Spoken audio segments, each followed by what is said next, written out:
Je m'appelle Jason Brophy, je suis médecin des maladies infectieuses en enfants à l'hôpital d'Ontario de l'Est à Ottawa.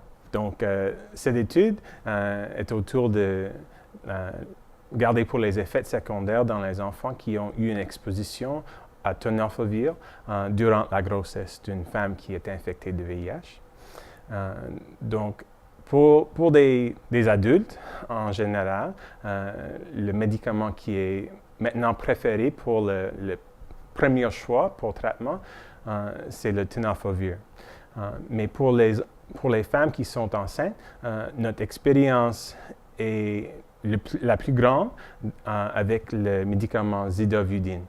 Donc, c'est le plus vieux et c'est l'un qu'on a commencé avec pour prévenir des infections dans les enfants. Et comme j'ai dit, on a beaucoup d'expérience à ce moment.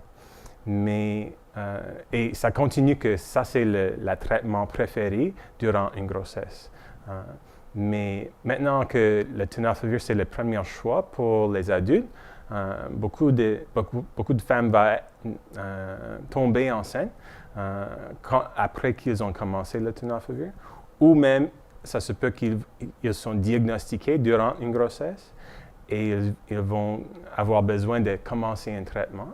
Et il y a plusieurs raisons pourquoi on peut choisir le tenofovir au lieu de zidovudine. Ça se peut qu'ils ont des résistances dans les virus, qu'ils ont des autres infections qui sont bien traitées avec le tenofovir, comme l'hépatite B, ou peut-être ils veulent choisir une combinaison qui est une fois par jour. Donc, comme j'ai dit, il y a plusieurs raisons pourquoi on peut choisir le tenofovir dans une grossesse ou avoir un enfant qui a eu cette exposition durant leur développement. Donc, pourquoi c'est important? C'est parce que on sait avec les études dans les animaux, comme au début qu'on a commencé à étudier le tenofovir, on voit qu'on peut voir des effets secondaires autour des reins et autour des os. Et avec les adultes, quand on traite les adultes avec tenofovir, on sait qu'une petite portion, un petit pourcentage peut avoir des effets secondaires autour des os ou des reins.